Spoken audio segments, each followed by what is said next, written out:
Woo-hoo.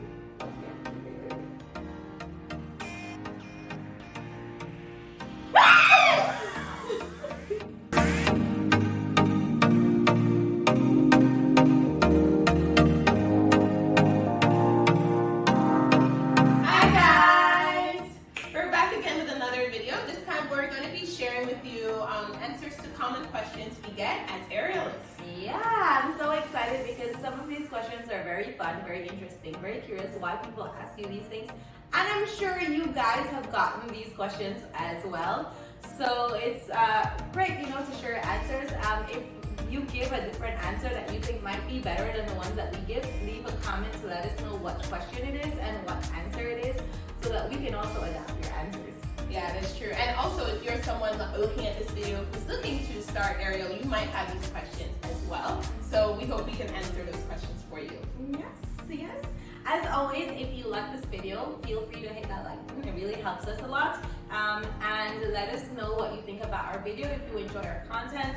And in relations to our other videos, if you try any of our routines at any point, be sure to tag us on our Instagrams or our TikTok account so that we can help to support and encourage you along your aerial journey. Yes, we want to be there for you, trying to make a growing community. And if you are not a part of our community already, stop what you're doing and please hit subscribe. It really helps us out so that we can have more people like you who are interested in aerial and growing on their aerial journey as well. Yes. I'm so excited, Taylor. Surprise. Why did you say that? I live an exciting life, okay? Exciting life, a life full of excitement. Yes. Okay, are you ready? Why do you sound sour about my I'm not sour about your excitement. Anyways, lemons are sour and lemons are awesome. So she's the one wearing yellow, so. You're calling me a sour lemon. You're the one that, you know what? Let's just start with this video. Okay, the first question that actually this is one of the most common questions that we get is, why did you start doing aerial? Yeah, I think for us it's a lot of how did we start doing aerial? We started aerial kind of sporadically, I think. Yeah, we had a coworker who his wife owns an aerial studio. She's one of our friends now. And we decided that we would check it out with one of our other coworkers. So we went to an aerial yoga class. Yeah, that was the beginning. It was really, really challenging for us. Just doing basic moves off the ground. And that's where we saw the importance of all the things we talked about in our last video, like core strength and stability and also like back strength. So it was a really fun way for us to get stronger. Yes. Yeah, and actually we had been going to the gym for some time, so we were not new to the whole fitness thing. When we started doing aerial, we were already on our fitness journey, already developing strength and seeing the importance of weightlifting and so on. So the thing is that we saw, we went and we did this one class on this one piece of cloth, and we saw how much more challenging it was than being in the gym lifting heavy weights. So we were very inspired and curious. And after the class, there was another class. I think it was a hoop class, right? It was hammock. Hammock after the class, and we could see these girls do these pretty things on it. Oh, actually, you're right. It was hoop. I thought you were talking about what's the next class. No. I'm talking about what we saw, and you go from, okay, we're doing this on the ground, but we could be doing this in the air. It's so inspiring. Yeah. I think that really pushed us to want to continue to get better so that we could be able to have enough strength to one day do that. And that's what we did. So after we did like our beginner aerial yoga class where we would just do like simple poses, we went to an advanced aerial yoga class where we would start putting those poses into like small routines, still without spin, still in the regular hammock. And then after that, we decided to try a hammock class. And I think that's where we started really doing like the aerial dance thing. So that's how we started with aerial, all the things to do with aerial. I think it was yoga, then hammock, then hoop, and then silk, and then pole. Yes. Right? This all happened along maybe like a year and a half. pole came in a little bit later. Oh yeah. Because we did have to go to a different studio to learn pole and with timing and everything. Yeah. So I think it was also one of the, going from a hoop and a hammock and a silk to pole was very challenging. Yeah, it definitely was. And also, I feel like in the beginning with pole, especially since it wasn't at the studio we spent the most time at, we were a little less consistent with that. So it took us a little bit of time to really see the results. So I think now that we're more consistent with pole, we haven't practiced in a while. We haven't done a lot of things in a while. That's true. Yeah, we're seeing more improvement and a lot faster. Yes. Yeah, shows the importance of consistency. The next question is, Do you need to be flexible? you see aerialists doing a lot of these splits and stretches and getting their bodies into these positions that are painful. Yeah, I think the answer is yes and no. It's like, no, you don't need to be flexible to start. But as you are progressing, you will want to work on your flexibility. And even if you are not a naturally flexible person, don't be discouraged. It comes if you are consistent and you push yourself and you really want to work towards it. I know because flexibility has not come easy for me. Yeah, same, sure. So I think that that's something that you will find that is super important, not only to do, not only alongside like going to the gym and building strength, just being consistent with how much you practice your flexibility, so that you can, it helps you when you're able to do positions to make it look prettier. And I think sometimes we can fall off the wagon when it comes to being, being consistent, even though we're practicing a lot. I think even if we don't practice aerial, we still try to be, keep on top of our flexibility. Yeah, like Karina and I will stretch every day, even aside from practicing. So, and I feel like since we started doing that, we can both see a big difference in how flexible we are. Because you can kind of see in our videos, if you were to compare with someone who's been practicing for a long time, there are some points where you can see maybe that our splits aren't as splitty, or our backbends aren't as bendy. And those are things that we are trying to work on to get better at. So I hope that's encouragement for you as well if you're someone that is not naturally flexible. Yeah, for sure. Yeah.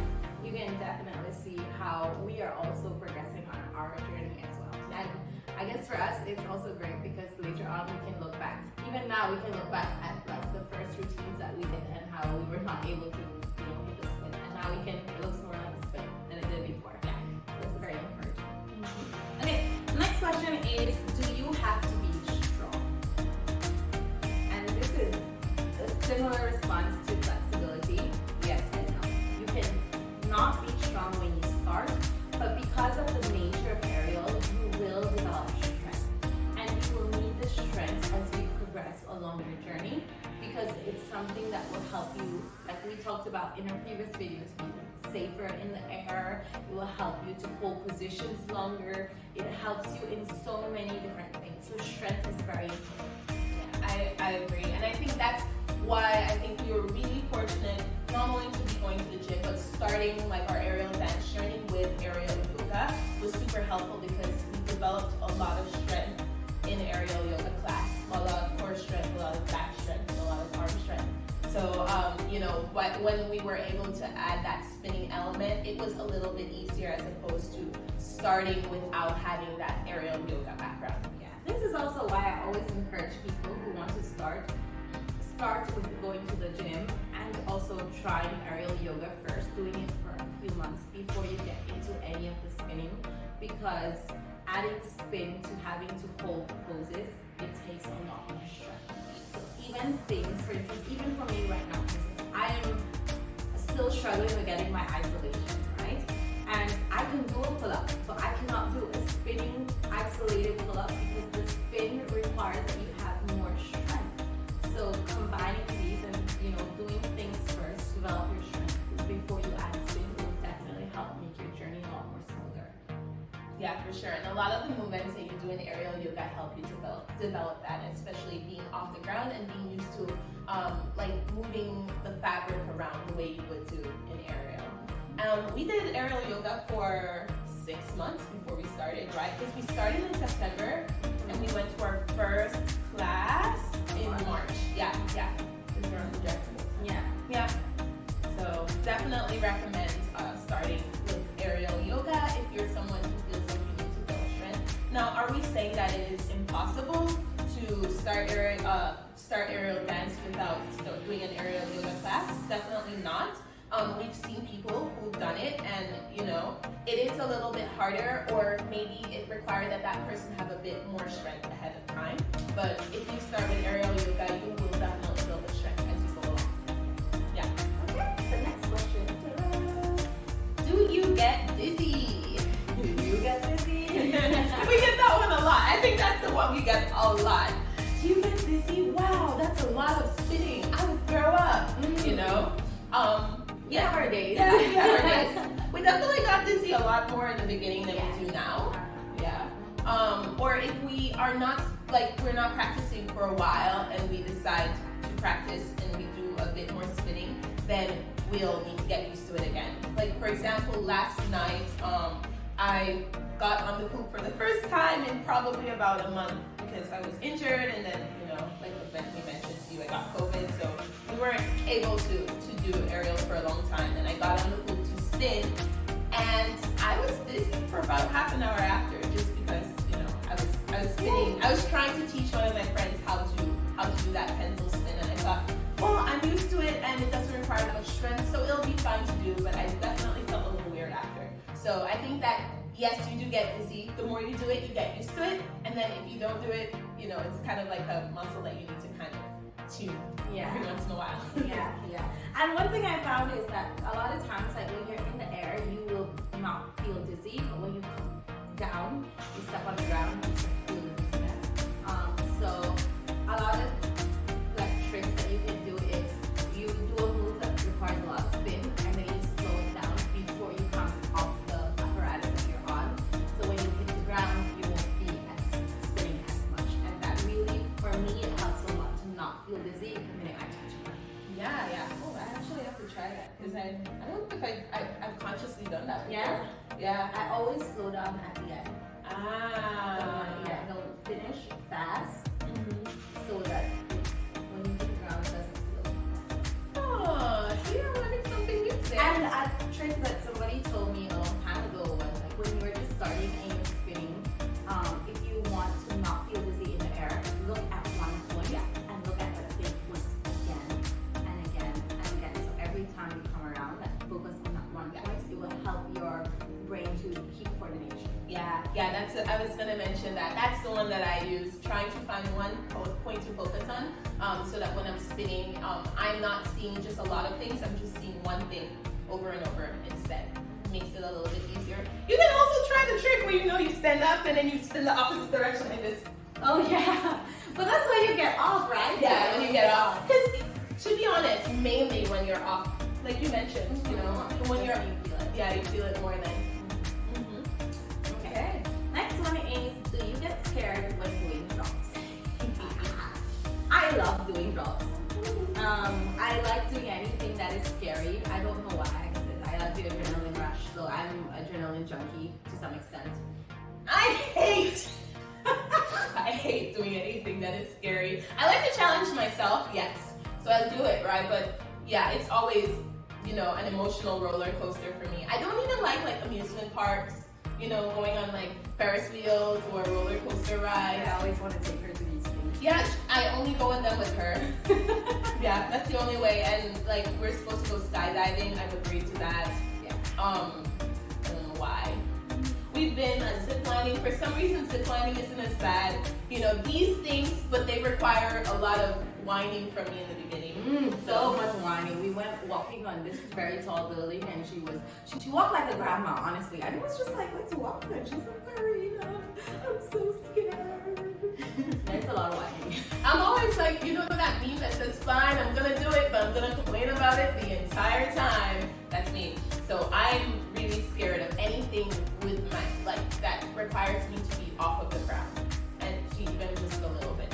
So I could say yes, it is scary.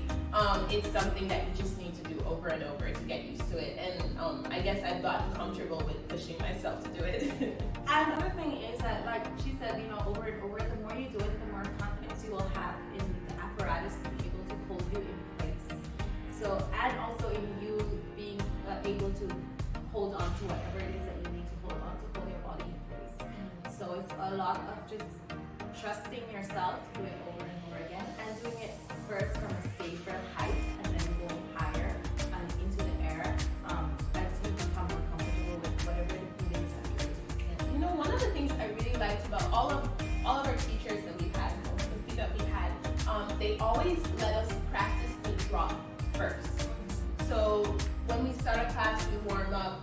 Maybe we'll talk about how to get into that move, and then we'll do the drop. And they'll guide us first, and then after that they'll tell us, okay, do it again, and do it again. So we're comfortable doing it, and then we put the rest of the routine together, so that by the time it's time to do the drop, you're already like kind of used to it, and kind of the novelty of it wears off. So that helps a lot. So I find that even when we practice at home, Karina will always try to let you do the drop first a few times so that I can get used to it, because she knows I'm gonna complain. So if you're someone like me who's scared, definitely kind of doing the hardest part first helps a lot. Okay. The next question is, why do you wear tiny clothes when you're doing pole?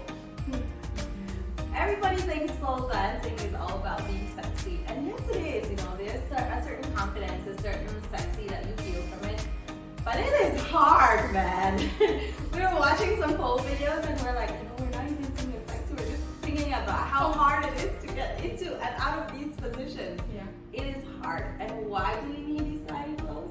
Because we need as much skin contact with the pole as possible. Yes. Okay, it's all about the skin not showing the audience, but the skin to hold on, Yes. the skin to stay in the air. So I think that's the main reason why we wear very tiny clothes when we're doing pole. And I'm sure you've seen some, you know, the coated poles where people can do it with their clothes on.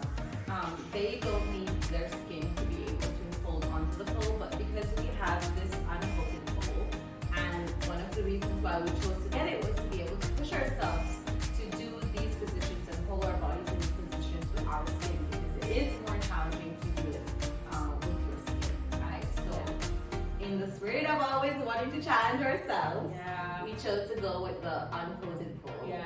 And this is why we have to use such tiny clothes. I mean, we are also sexy girls, you know, so why not feel sexy while doing it as well? So That's true. And you know, there are also, if you're someone who's starting and you want to maybe try it first without, I would definitely recommend to push yourself, you know, by trying to have as much skin contact as possible. But if you're someone that has allergies, or maybe you're not able to practice there with a regular pole and have as much skin contact, you can also buy like the sticky leggings. I see that those help a lot. yeah, I've seen a lot of girls doing it, and at first I was like, how are they wearing so much clothes? But then I read and it said they have sticky leggings. Yeah, you should definitely try those. Yeah, we should try this. Yeah. Probably be able to do a lot of the moves that we're not able to do yet immediately with the sticky leggings. Or I don't know, maybe. I've never tried them, so I think they'll be easier. Maybe someone else who has tried it can say whether it's easier or not. Oh yeah, let us know if you've tried these sticky leggings. Let us know, and also if it's something you would like us to give it a try. Yeah, I would like to try it. me but too. I also, where can we get it here? That's a bit of a challenge, you know. I'll figure that out. Oh yeah, this one is, she figures out where to buy everything, because I hate looking for stuff to buy. But she can find anything you need, she can find online. Okay, the next question is, what would you take to your first aerial class? Well, I know what I would take. Water. A lot of water. Yeah. A lot of water. Make sure you have a water bottle, or you know, if your aerial class has a drinking fountain, at least the bottle to put the water into. Yeah, make sure you have it before the class, not like during, so you don't waste time. Yeah, definitely a lot of water. I would take, I take a towel. I sweat a lot, and I sweat when I'm nervous, especially. So for me, like if I were going my first aerial class, I was very nervous. I sweat a lot. I think I remember one of my more recent, like my my earlier aerial classes where I was really nervous and I wore like light leggings and like a light shirt and there were just like pools of sweat under my arms. I was so embarrassed, you know? So definitely, if you're someone who sweats a lot, wear dark clothes. I would do that if you're self-conscious of it. But actually, usually they try to make the environment as comfortable as possible. So maybe no one cares. For me, if I could do it again, I would definitely just wear black when I started, just because I sweat a lot. And also, make sure you take a towel so that you can, wipe your sweat as you're going along. It's also for hygiene as well, because other people might be using the equipment. I wouldn't. You see us now. We do our routines in shorts, and sports bras. Yeah, for my first class, I definitely take, maybe a t-shirt or long sleeves just in case. I would try to be as covered as possible because I wouldn't be used to the way it feels to have the cloth wrapped around your body or even the hoop or something. Unless you're doing pole, then you don't want to wear anything. Well, but you know what I mean. But if it were like a fabric class or a hoop class, something like that, then I would definitely wear as much clothes as possible to cover up. In the meantime, I would take socks too, just in case. Yeah. No, I guess except if you have you're practicing at the studio where they don't have access to grip and so on. Make sure you have your grip for the hole, and if you need grip for the fabric or the hoop, especially if you haven't been training your grip as much or you're not as confident with your grip, having some grip available is something. So find out if your class has it, and if they don't, figure out what is the best option for you to get ready. Wash your hands, Nick. I'm kidding, maybe. Also, a lot of classes, and I can see the reason for this with safety, might require that if you are wearing long earrings or even your necklace or bracelets or watches or something, they'll tell you to take them off, especially in the beginning, because they might get tangled in the fabric or it just might be a safety hazard. So maybe taking out your earrings ahead of time, or taking off anything that's too chunky or that might get hooked. Sometimes when I practice pole, I still take my watch off, just because sometimes I guess mine is looser and it tends to snag a lot. So that might be something that you might want to look into as well. Okay. So our next question is, how long does it take you to get comfortable in the air? That's a good question. You want to go first with this one? Because I cannot remember. My answer is very easy. Like I said, I like these scary things. So I was never really uncomfortable in the air. The moves were challenging for me to do, but I never felt unsafe, even after I fell. Remember after the first time, or the second, or the third, or the fourth, okay, or the fifth, or the sixth? But yeah, I don't feel scared to be in the air, even when I can't do something. I'm too scared to try it because I like these things. But so I was never really uncomfortable in the air. I was more uncomfortable on the apparatus. It might be painful. I still hate getting on the hoop.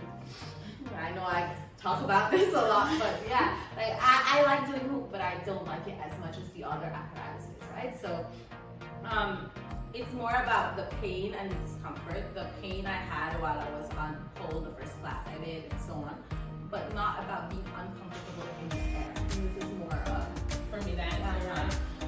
Okay, so I think that I got more comfortable the stronger I got. So I think that I became more comfortable in the air maybe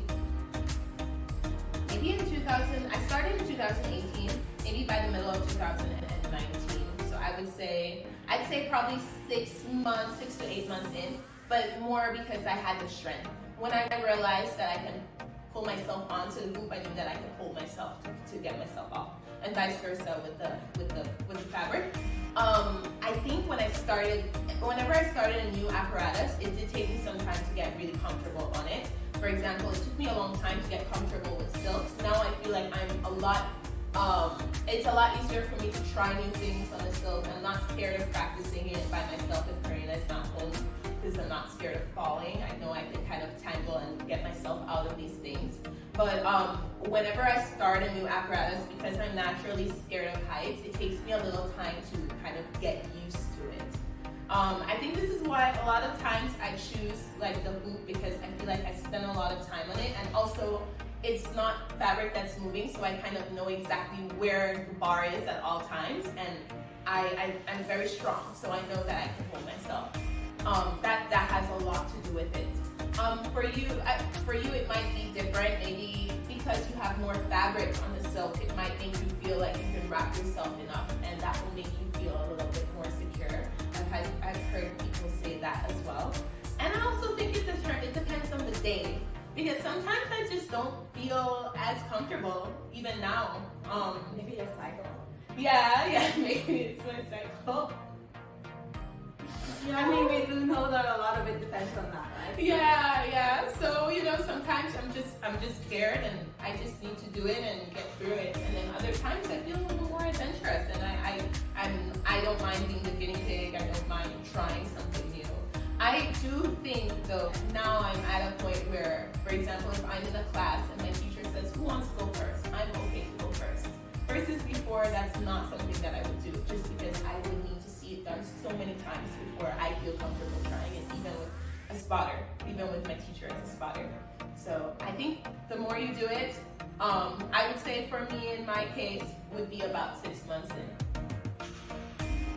And that brings us to our final question. What's your favorite apparatus? I answered it already. And she definitely answered her least favorite already. Yeah, I really hate that hoop, man. I don't hate it. It's not my favorite. Yes, let's just leave it like that. And my favorite is the hoop. I really enjoy being on the hoop, because I feel like it does require a lot of strength. And I know, like I mentioned to you, know where the bar is at all times, so it's kind of easy to move around it. And I think it's the one that I've been practicing the most often for the longest. So I've become very, very comfortable in it. It's the one that I usually choose first for performances. But I'm trying to change that. I'm trying to be a little different and try to choose something else. Yeah, because she can do all of them, right? Yeah. So she should be able to move her way between them. And my favorite is this one here, the silk.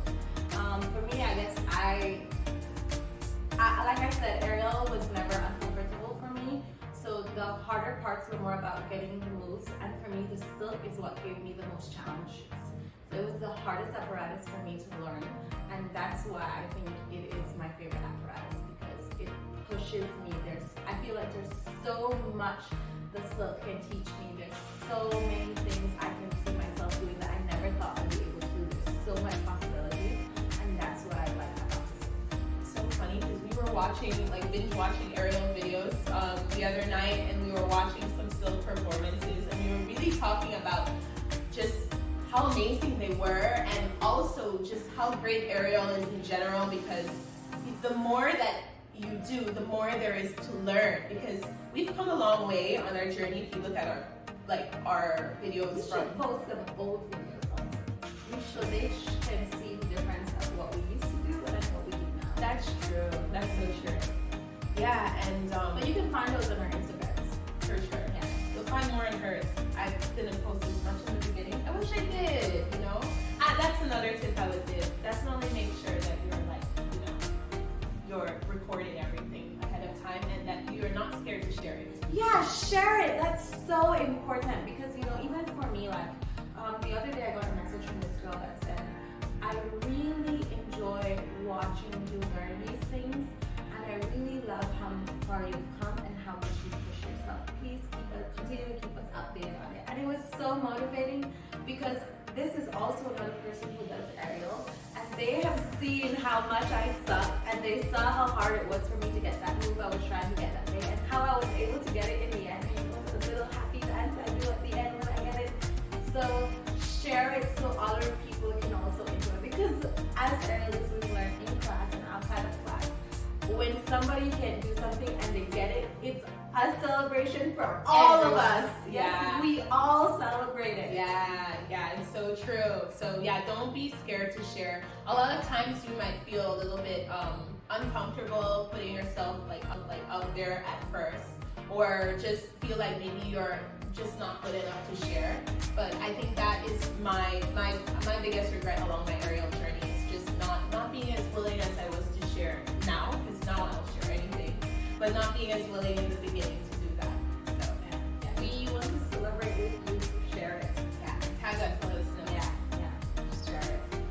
Okay guys, so these are 10 questions that we get commonly asked questions as aerialists. We are very curious, like we said before, to know what your responses are to these questions when people ask them to you. Do you think we can address some of these questions in a better way, clearer way? Let us know. We really want to hear from you. And like we ended, share your thoughts, share your progress.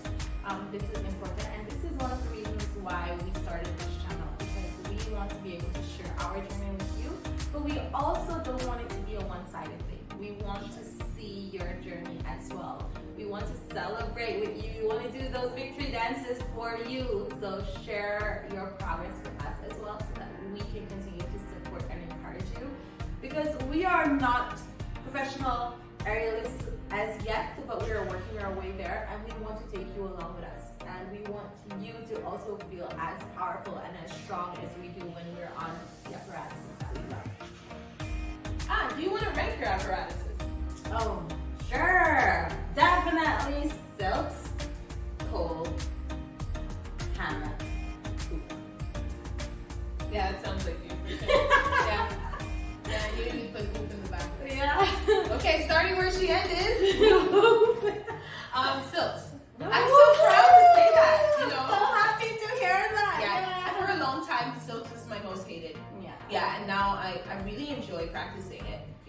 Yeah, and I saw that it changed when she started being more consistent with going to classes. Yeah. I went to classes up until probably a couple months ago, and really I just stopped because I had too much with Dragon Boat. I didn't want to overtrain. But I would go every week to this class with the best teacher ever. Oh, Danny, we love you. And he really just inspires me so much, and he's super patient. So he would definitely be the motivator that I had in class to get things alongside my classmates, who we're all like a little family in class, and we really help to push each other to get moves that we think would be impossible in the beginning, but we end up somehow getting at the end of class, and if not, we continue the next class to get it, And then at home, I have my own personal aerial teacher. For my aerial enthusiast, who's always, if I say let's practice silk, she's always happy to do that. So it was really nice, and I think she could really see when my mindset changed for silk. So yeah, hoop first, then silk, and then hammock. Hammock used to be number 2, but yeah, silk's definitely now more. And pole is last right now for me. Will change that. Yeah. It's changing, little by little it's changing, because I do feel more excited to practice pole now.